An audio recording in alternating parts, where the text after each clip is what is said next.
there, everybody, and welcome back. Today we are reading Swamp Thing number 7, and just a little catch up on what's been going on. In the last issue, Swamp Thing was in a town that was full of robots that were made by a clockmaker, and I guess they weren't just robots, they were actually androids because they looked like humans. And what was going on is the clockmaker, who was actually a nice guy, was looking through the obituaries, and every time he would read that someone died, he would make a robot after that person's likeness, and that is how he built this town. And by just random chance, Swamp Thing happened to fall near the town, get knocked out. He got found by a robot version of himself, Alec Holland, and Linda, his wife. Matt Cable, who's been tracking down Swamp Thing, was told by the government to stop doing that.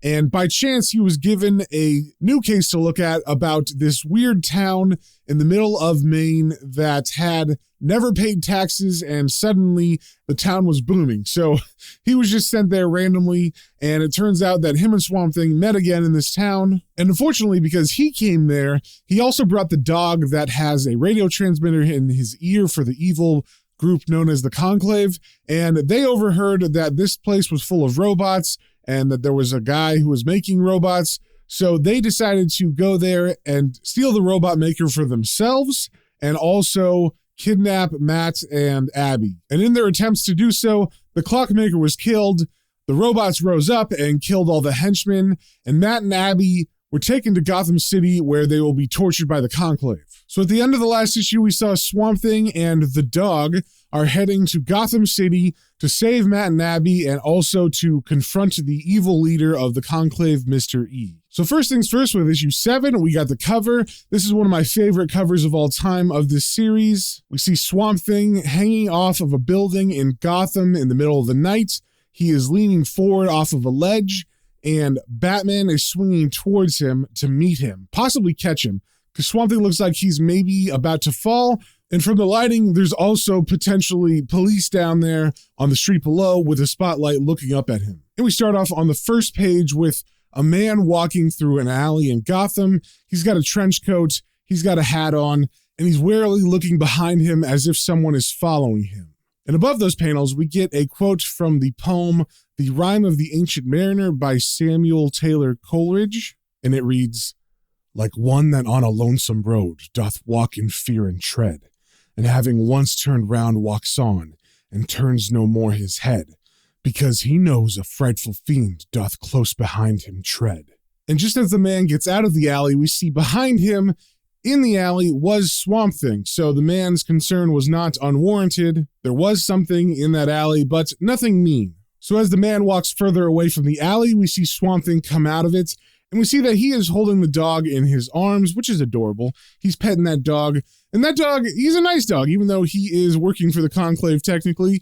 He can't help it if the Conclave put a radio transmitter in his ear. We also get a quote by Bruce Wayne, and I assume it's just because, in case you didn't know that Bruce Wayne was Batman, this is setting that up, because this came out in the 70s, and kids might not know that. And so the quote is, "I swear by the spirits of my parents to avenge their deaths by spending the rest of my life warring on all criminals." And we also see that the name of this issue is called Night of the Bat, and it is written by Len Wein with art by Bernie Wrightson. So as Swamp Thing walks out of the alleyway, he thinks to himself, "Hope seeing me didn't give that poor guy a heart attack, but seeing him gave me an idea. Clothes. Can't really get around the big city without them." So apparently that man was just freaked out because he saw Swamp Thing in the alley and decided to hightail it out of there, which is probably a good idea. So anyway, Swamp Thing gets the idea to put on a jacket and hat in order to hide, just like he did a couple issues back. So he finds a clothing store close by, and he begins to just break into it. So he begins to tear through the security gate, and as he does, a policeman happens to walk by on his beat, and he sees this monster tearing through the gate, so he gets on his radio, and in order to not alert Swamp Thing, he whispers to his dispatch saying, "Yeah, O'Hara, I said a monster. With a dog yet. Oh, come on, O'Hara. I haven't touched a drop of the stuff. Now get me a few squad cars over here pronto. And for heaven's sake, no sirens. The last thing I want to do is irritate him." And the police must have been close by because within moments, 3 cop cars are pointing their headlights at the front of the store. And the chief gets out of his car and barks orders to his men saying, Okay, men, spread out and stay under cover. And the officer who called it in says, we're dealing with a monster, all right, Chief. Anything that can tear apart steel gates with his bare hands has got to be the granddaddy monster of them all. Then we cut to inside the store and we see Swamp Thing hasn't realized anybody's outside yet, but he has got himself a nice long trench coat that is tan and also a fedora that is tan to match. And as he puts them on, he looks down at his dog and he thinks, there, Mutt, presenting a new Alec Holland, star of the stage, screen, and sump hole. Well, at least this way, nobody will be quick to notice 7+ feet of shambling swamp guck. And then he begins to walk out the front of the store and he thinks, come on, Mutt, let's get... But his thoughts are cut off by the police yelling, this is the police. You are under arrest. Come forward peacefully, hands above your head, and you will not be hurt. And Swamp Thing doesn't initially comply. He just thinks to himself, mister, you have got to be kid. But his thoughts are cut off once again as one of the cops yells, Sarge, he's attacking us! And then that policeman fires on Swamp Thing and hits him in the shoulder. And then all the other cops begin to fire as well, and they are hitting him in the torso, smack dab, right in the center, and it is not doing anything to him. And Swamp Thing's thinking, look, fellas, please, I really don't want to hurt you. And Swamp Thing's just standing there and take it. And as the cops see him not fall, one of them says, the slugs, they're going right through him. So Swamp Thing gets sick of being shot by the police, and even though it's not doing anything, he decides to do something about it. He walks over to a cop car, and he puts his hands on the front of the hood, and he thinks, I'm in Gotham City on personal business. And then he picks up the car and continues thinking, if you try to make my business your business. And then he throws that cop car at the other two cop cars, and his thoughts continue. You are almost certainly going to regret it. And of course, the second the one he throws hits the other two police cars, they explode in a ball of flame, and one of the policemen yells, oh my lord, it's not possible! And while the police are looking at the explosion, Swamp Thing picks up the dog and begins to run. And he thinks, come on, Mutt, while they're still distracted, let's get out of here. But the police aren't distracted that much by the flames because they do see him run down an alleyway, and the chief says, look, we've got the monster now, men. He's running into a dead-end alley. But once they follow Swamp Thing into the alley, we see that it was a dead-end alley at one time, but there was just a wall at the end of it, and Swamp Thing broke through it. So when the police reach the broken wall, the chief says, at least it was a dead-end alley. And then another officer says, we better get an all points on him and quick. And if you don't speak police, that means an all points bulletin or an APB, which tells all police in the city that there is a person on the run. Then we cut to a boardroom, and this is interesting because it is the middle of the night, but apparently the board of the Wayne Foundation meets at all times of the day, and the narration says, while across town in the spacious boardroom of the benevolent Wayne Foundation. And we see a man sitting down reading from a report, and we've definitely seen this man before. This is Mr. E from the Conclave, but it seems that when he's not running the Conclave, he is on the Wayne Foundation board, pretending to not be evil. So he's reading his report to the board, and Bruce Wayne saying, and the trans-European homes for the aged and infirm have increased residency by 23.8%. That's just about everything, Bruce. And Bruce Wayne stands and says, thank you, Nathan. Well, I believe that takes care of all our business here tonight. I'd like to thank you all for staying so late and giving these matters the attention they deserve. And as they walk out, Mr. E puts his hand on Bruce's shoulder and says, no thanks necessary, Bruce, my boy, ever. Anything Nathan Ellergy can do to help the needy of the world. And Bruce replies, I know, Nathan, and I appreciate it. I really do. And as Nathan walks away, he says, yes, well, I'll see you next week, my boy. And in the art of this conversation, we do see that Bruce kind of looks at him as if he's suspicious of Nathan Ellergy. So once everybody's gone, Bruce gets on an elevator and the narration says, moments later as Bruce Wayne's private elevator hums towards his penthouse apartment. And we see Alfred over the intercom asks, the meeting ran a trifle over long this evening, sir. And Bruce Wayne replies, yes, Alfred, business before pleasure. Have my work clothes ready when I arrive. Then we see Bruce after he's arrived and he's putting on the bat suit, and Alfred is asking, will you be gone long, sir? And Bruce answers, only as long as necessary, Alfred, however long it takes. Then we see Batman jump out of the window of the penthouse and land on top of a nearby building, and the narration says, Shortly, an eerie black-clad figure hurtles from the penthouse window and arcs over the city he calls home. Tonight, as on so many other nights, the Batman prowls the streets of Gotham once again. Then we cut to the docks of Gotham Harbor, and we see some men unloading crates, and the narration says, "But the Cape Crusader is not the only creature moving through the darkness this night. For at the dockyards on Gotham's lower west side, a gang of wharf rats goes about its business, smuggling to be exact." And we see a tall white guy with a red jacket who seems to be the leader of these smugglers, and he's saying, "Come on, you idiots, move it. We ain't got forever, you know. The local cop car will be coming on patrol soon, you know. And we don't need any kind of grief, you know." And out of nowhere, a voice says, "That's too bad, friend, because you've just bought all the grief you can handle, you know." And the gang leader is startled by this, and he turns around and says, "Who? Oh no!" And he sees Batman standing on top of some crates, and Batman says, "Don't go away, little man. I want to have words with you." And then Batman jumps off the crates and grabs the man by the lapels and pulls the man up towards his face. And the gang leader says, "I don't know nothing, Batman. I swear I don't." And Batman replies, "Then suppose we rattle your little head around and see if we can't shake something free." And as Batman was saying that, one of the gang members tries to sneak up on Batman with a hook in his hand, and Batman senses him coming, I guess, because he doesn't take his eyes off the gang leader, and he just smacks the guy in the face, and immediately the man drops the hook and falls to the ground. But apparently that attack spurs the others to attack as well, so they begin to arm themselves and move towards Batman, and the gang leader yells out, "We'll shake something free, all right, Batman. We're gonna shake you free from your life.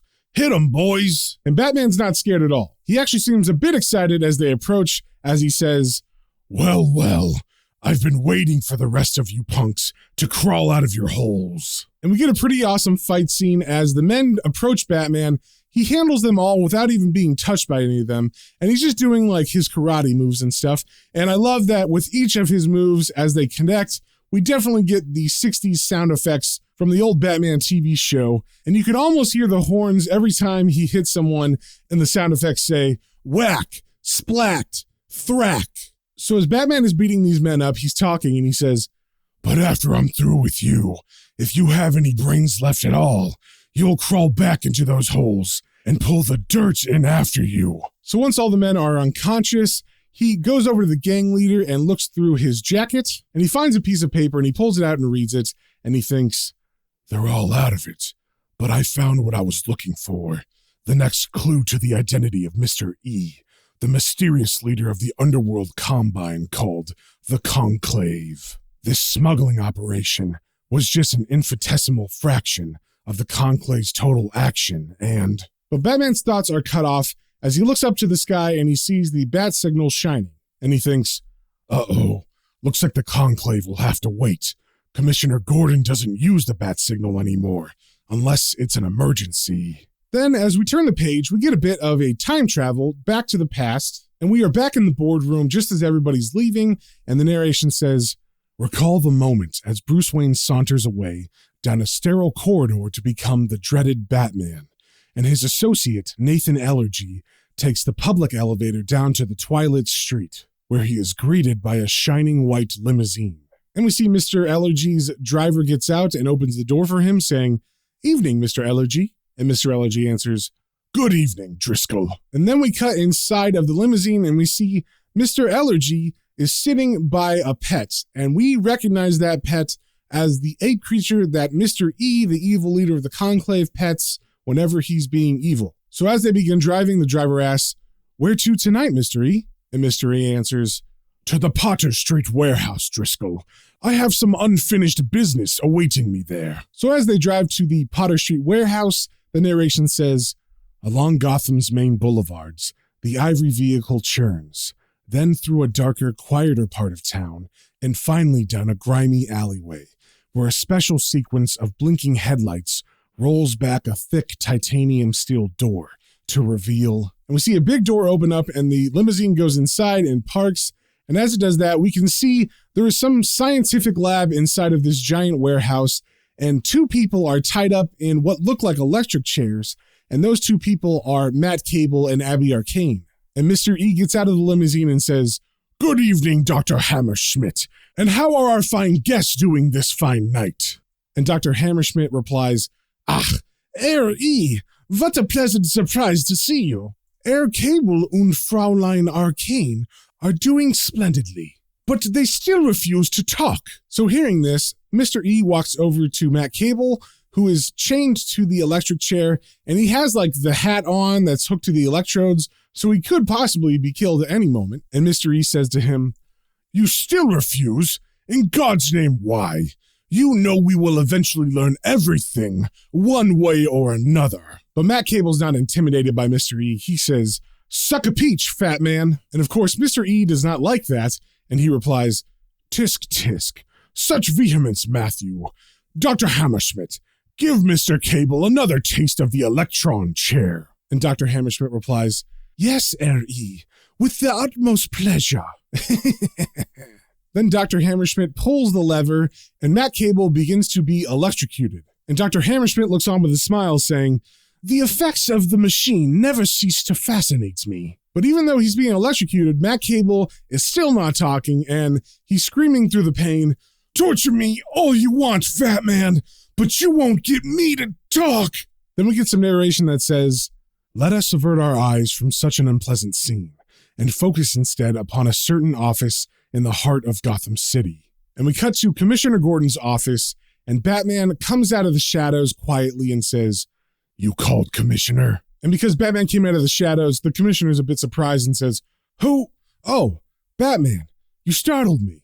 Well, what I'm about to say might startle you. Then he picks up a file from his desk and he hands it over to Batman saying, There's a monster loose in Gotham, Batman. No joke, no delusion. A dozen of our best men have seen him, and the government confirms his existence. In fact, I was just going over the government's secret file on the creature when you arrived. The file's code name is Swamp Thing. And then the Commissioner gets really serious and he looks at Batman and says, If the public was to discover a Swamp Thing lurking in their midst, it could create a citywide panic.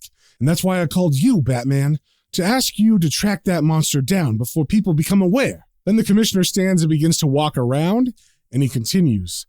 The monster is now disguised, I'm told, and traveling in the company of a small brown dog. So the sooner you get started, Batman, the better it will. And I guess because he was walking around, the Commissioner had his back to Batman for a second, and when he turns back around to where Batman was, Batman is gone. Then we cut to Swamp Thing, who is in an alleyway, and he's looking at some kind of bar across the street, and the narration says, While in a grimy alleyway on Gotham's Lower East Side. And as Swamp Thing stares at the bar, he thinks, Okay, Mutt, you wait here. This is something I have to do alone. So Swamp Thing walks across the street and goes into the bar, and as he walks in, he's appalled at the state of the place, and he thinks, Ugh, this place is grubbier than I am. But if I'm ever going to find a lead to Cable's whereabouts, it's in a joint like this one. So apparently, Swamp Thing just thinks if you go into any seedy bar, there's bad people there, and they will know exactly what's going on in the underworld. And keep in mind, he's been going in the shadows because all he's got on is his trench coat and fedora. His legs are still sticking out underneath, his face is still green, his hands are still green. And even though the bar is probably dimly lit, he is still next to people who could probably see him. So he decides to go into a booth to hide as best as he can, and he thinks, all I've got to do is sit quietly, stay out of sight, and keep my ears open for... But his thoughts are interrupted by the waiter coming by and saying, What'll it be, pal? Beer? And Swamp Thing, unable to talk, just grabs his fedora and kind of tips it forward, and Swamp Thing thinks, Uh-oh, better just nod. And the waiter must have caught a glimpse of Swamp Thing a little bit because he's definitely weirded out, and he says, Yeah, okay, pal, whatever you say. And then as he's getting the beer for Swamp Thing, he's thinking, Lord, when he nodded his head, I thought it was going to fall off. So the waiter brings Swamp Thing his beer, and Swamp Thing sits in his booth for a while, holding his beer glass and listening to the conversations around him. And the narration says, For a while, the Swamp Thing sits, his beer growing warm in his great mossy hand, until at last his silent vigil bears fruit. And Swamp Thing hears a man say at another table, Yeah, imagine, the Conclave hiring me. Then we cut to the table of men talking, and we see three guys sitting around a table, and one of them in a pink shirt is saying, It ain't much to start, just replacing some guys that used to run a smuggling operation, but it'll grow. I'm supposed to meet my contact at the address on this paper. But I figured first I'd have a beer with my pals and... But the man is cut off before he can finish his sentence as Swamp Thing comes over and grabs the piece of paper out of the man's hand. And the man yells out, "Hey, give me that paper back, you lousy." And then the man stands up and whacks the hat off of Swamp Thing's head. And Swamp Thing thinks, "No, he's knocked my hat off." And then he angrily looks at the man and the man says, "Oh my God." And even though he was taken aback by Swamp Thing's appearance, the guy decides to still attack him, and so he jumps on Swamp Thing's back and tries to put a chokehold on Swamp Thing, and he says, "Don't know what you are, ugly, but I'm gonna have that paper back." And of course, the man isn't really hurting Swamp Thing, and so Swamp Thing just kind of carries him for a second and thinks, "Friend, all you're going to have is a splitting headache." And then he grabs the man on his back and flips him onto a table. And then one of the other guys who was sitting at that table decides to join in, and he says, "Hey, that's my pal you're beating up on." And Swamp Thing doesn't even wait for him to attack. He just turns around and punches the guy square in the face and thinks, "That's nice. With any luck, they'll give you adjoining beds in the hospital." And then we cut to moments later where apparently Swamp Thing has beaten up everybody who's tried to attack him that was in the bar. So we just see him standing in the middle of a room of a bunch of people that are knocked out on the ground, and the tables and everything in the area are smashed. And Swamp Thing thinks, "I didn't mean to start this sort of ruckus, but these drunken idiots just won't quit coming. Well, whether I started it or not, I'm definitely going to finish it." And even though no one's really attacking him in this scene, he decides to throw the last man through the glass window of the bar and out onto the street. And now that everyone has been beat up by Swamp Thing, he gets his hat, he puts it back on his head, and he makes sure his trench coat is covering as much as possible. And then he walks outside with the dog, who I guess was in the bar, or maybe he just left him outside. And he thinks, "Okay, Mutt, let's get moving. We found our first clue.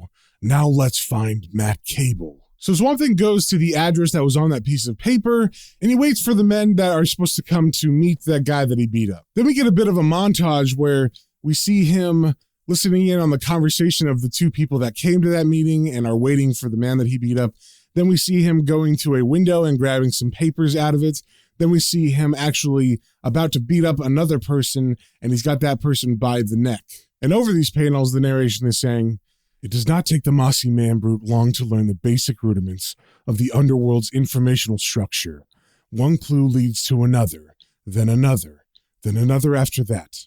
Some garnered in shadowy doorways, others from hastily scrawled notes, and still others spewed from between bloodied lips." Then we cut to a panel of Mr. E, who I guess thinks Swamp Thing is still missing from the last issue.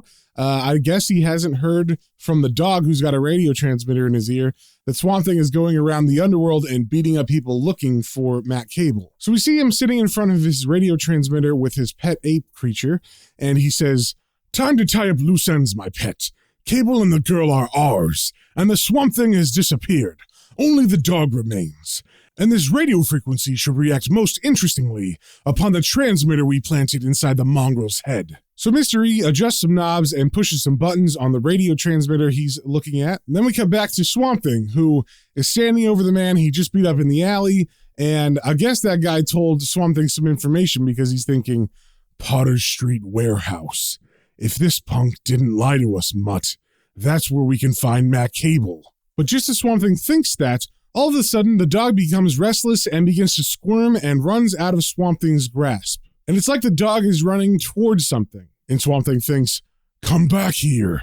Hey, where are you going, Mutt? What's wrong with you?" And as the dog is running, it seems like he's in pain because he's crying out, saying, "Oh, oh, oh," as he's running. Then we cut to Batman, who has a bit of his own montage that matches the one Swamp Thing was doing. And that's because Batman seems to be one step behind Swamp Thing. So his detective skills have brought him to these same areas, but Swamp Thing has got there first. And the narration says, "While across the sprawling city, the methods employed by the Swamp Thing are in turn employed by the grim bat-cowled being who pursues him, but with far less successful results. Until at last..." And then we see Batman standing on a building that's next to the dock, and he's watching the dog cry out and run away. And Batman thinks, "That dog fits the commissioner's description. No monster with him, but he's still worth checking out. So Batman swings down and tries to grab the dog, saying, Hold on, little fella. I think I have some business with you. But as he tries to grab the dog's fur is covered with something, and he is unable to grab it. And so Batman looks down at his hand and examines this green stuff that's covering his palm, and he thinks, Ick. He's the Swamp Thing's dog, all right.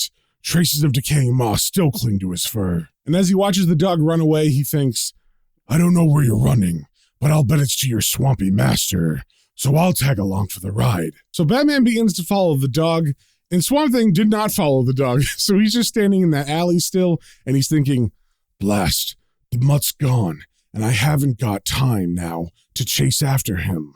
I've got to get to Cable quickly, or it may be too late. So Swamp Thing continues to the address, and as he climbs the fence that leads to the Potter Street warehouse, the narration says, And so, while the Batman follows the small mongrel dog through the darkened streets of Gotham, another burlier figure follows a desperate course of action, a course that leads him to a decidedly familiar building. So as Swamp Thing approaches the warehouse, he thinks, This is the place, all right, but I ought to know what I'm getting myself into before I make my move. So he walks over to a gigantic crate in front of the warehouse, and he stacks it on top of some other crates that are below a window. And he thinks, There, this crate should put me just high enough to get a look through that grimy window. So he climbs up and he looks through the window, and he immediately sees just what he's looking for. He thinks, Cable and the girl are here. Then we cut to inside the warehouse, and we see that Abby and Matt are being tortured by Dr. Hammerschmidt still, and he's saying to Matt Cable, It will be interesting to see if you can resist the next electronic inducement, Air Cable. And Abby's yelling out, No, please don't. And Matt tries to comfort Abby, saying, Easy, Abigail. Somehow we'll take his worst. And just as he says that, all of a sudden, the sheet metal siding that is the wall of the warehouse bursts open as Swamp Thing smashes through it. And as he does, it seems that Swamp Thing heard the last line that Matt Cable said about somehow we'll take his worst. So Swamp Thing's thoughts answer him saying, Perhaps, Cable, old friend, but his worst is nothing compared to what I can do to him. And of course, Dr. Hammerschmidt is freaking out. He looks at the monster running towards him and he says, Lieber Gott, der Monster has torn through steel plate as if it were paper. But Swamp Thing doesn't really pay any mind to Dr. Hammerschmidt. He just pushes him aside as he runs to Matt Cable and Abby, and he thinks, Be thankful I don't do the same to you, Doctor. But if you've done any permanent damage to Cable or the girl, I might just change my mind. And as Matt sees Swamp Thing, he yells out, The Swamp Thing? Here? And then Swamp Thing goes over to him and begins to unlock the wrist shackles that are holding Matt's arms to the chair. And Matt says to Swamp Thing, I don't get it. I don't understand. First you help murder my two best friends, then you keep popping up to save my life. Why, monster? Why? And Swamp Thing thinks, Even if I could tell you, Matthew, you'd never believe me. Then we see Dr. Hammerschmidt run to a radio as Swamp Thing is undoing Matt Cable's restraints, and he says into it, Hammerschmidt to Mr. E. Emergency condition red. The creature you warned us about, the creature who killed Ferret, is here. He's here. And at the name Ferret being mentioned by the doctor, Swamp Thing hears it and he thinks, Ferret. And then all of a sudden, a bunch of memories flash back into his mind of his origin story and everything. And the narration says, At the name, the Swamp Thing turns, and for an instant, his mind is awash with memories.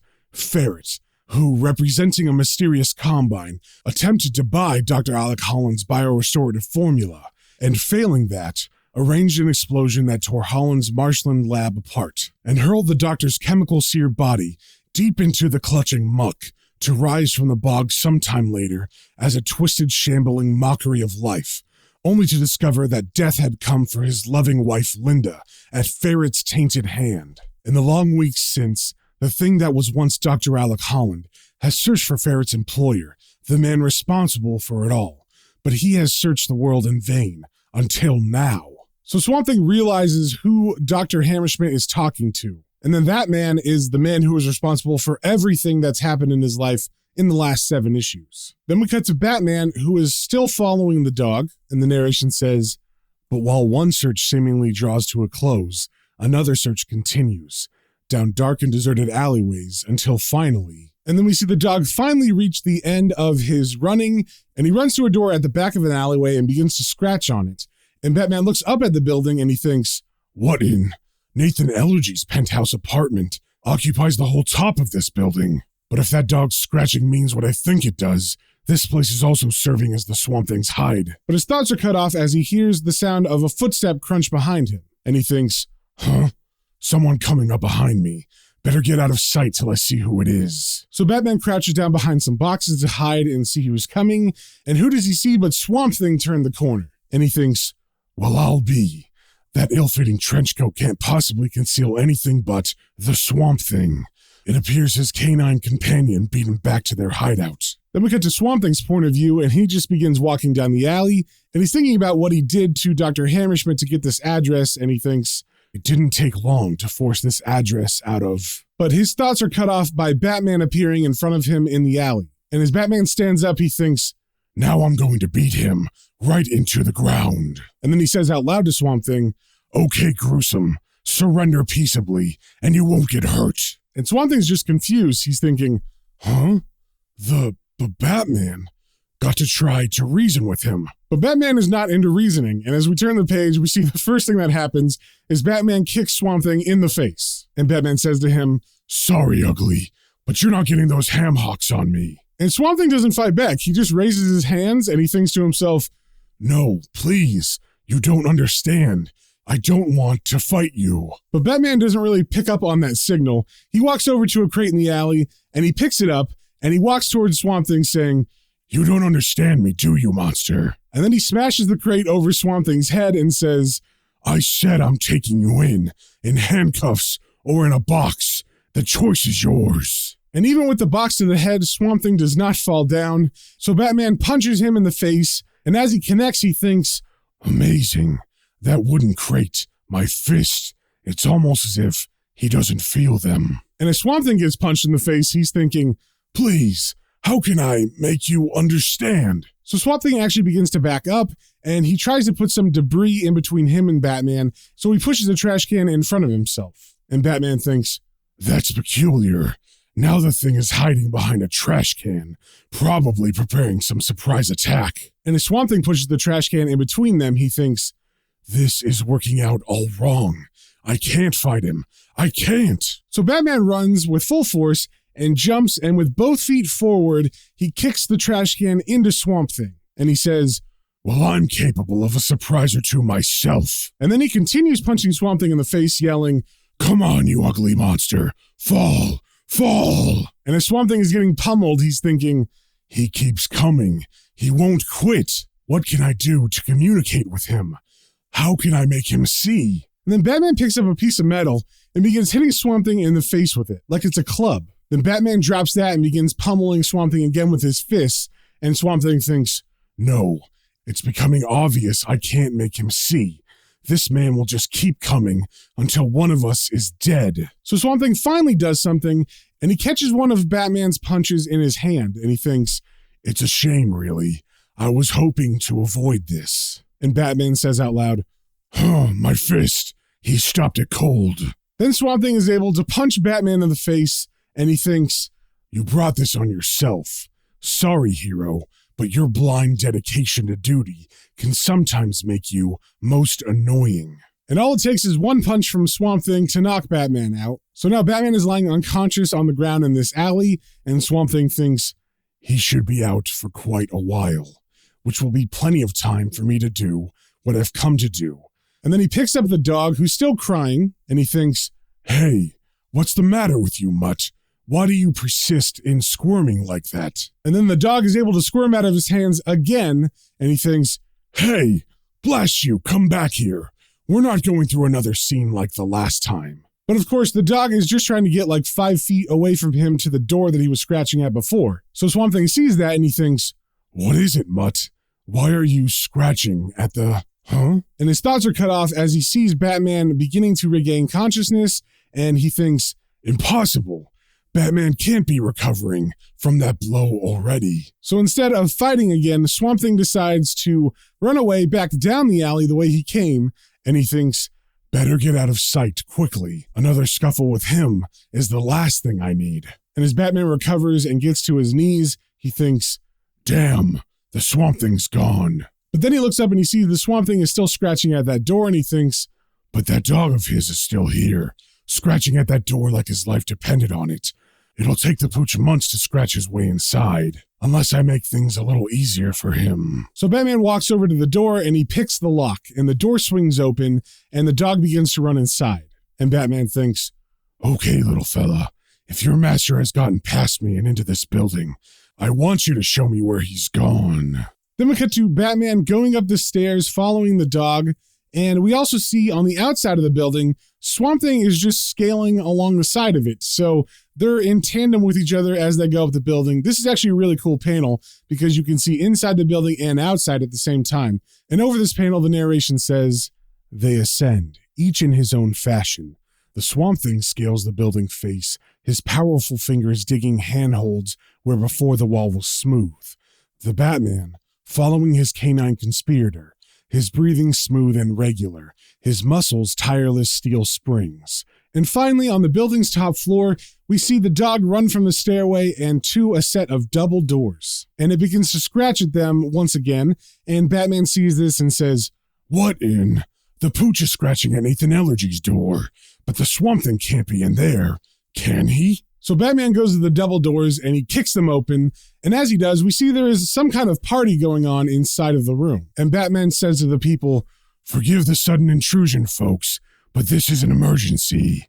Okay, Pooch, show me your master. So the dog runs straight for Nathan Ellergy, and as the dog gets to his feet and begins barking at him, Nathan thinks, no! Batman has searched for the Conclave's leader for months, and now this accursed dog has led him right to me. So Nathan reaches into his pocket and he pulls out a gun and he yells at the dog, curse you, beast! You've ruined everything! Get away from me, I tell you! Get away! And he opens fire on the dog and he shoots it multiple times. And as that happens, Swamp Thing is just clearing the edge of the balcony on the outside of the suite, and he sees the dog get shot and he thinks, oh my dear God, no! So Swamp Thing rushes to Nathan Ellergy and he grabs him, and Batman tries to intervene and he thinks, the Swamp Thing was hiding on the balcony.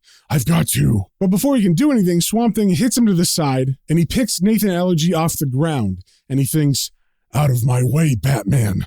Nothing will stop me from doing what I must. And Nathan is yelling out, no, please! And as Swamp Thing holds him up with one hand by the coat, he begins to slap Ellergy back and forth across his face multiple times, and he thinks, this pig murdered my wife, tortured my friend, shot down a defenseless dog, and what he did to me, I'll kill him with my bare hands. Kill him! Kill him! But then he pauses for a second, and he thinks, kill him? No, I can't. I can't become his kind of filth. So he lets Ellergy go, and he kind of shoves him away, and he thinks, go on, get away from me, fat man, before I change my mind. And as Ellergy moves back, he begins to stumble because his ape creature is standing right behind him, and before he can catch himself, he actually steps onto the foot of the ape creature. And the narration says, a single awkward step, a squeal of anguished pain, and a poor frightened beast lashes out to defend itself. So the ape creature bites down on Ellergy's leg, which causes Ellergy to move back and lose his balance even more, and this causes him to stumble even further out onto the balcony, and it seems he's unable to stop as he moves towards the guardrail. And Ellergy is screaming at the ape, no, let go! But unfortunately, the momentum is too much, and he slams into the guardrail and topples over it along with his ape creature. And he falls to his death screaming, let go! And Batman, who did kind of try to stop him and catch him from falling, is standing at the broken edge of the guardrail, and he's thinking, too late. Not a chance for me to save him now. Ellergy's gone, and apparently there was a lot more to that man than I suspected. A lot of things I'll have to check out. And then Batman turns to inside the party, and all the guests have moved out onto the balcony now to see what happened to Ellergy, but he notices that Swamp Thing is gone, and he thinks, the Swamp Thing is gone too. I suppose I should hunt him down again, but I'm betting his work is finished in this town. Just as I am betting, there's a lot more to him as well.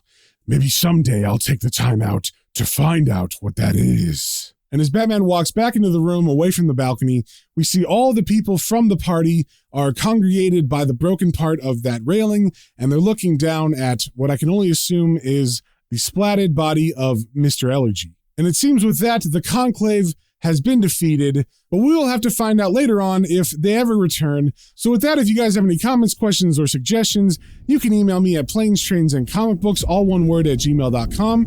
And remember, until next time, stay swampy.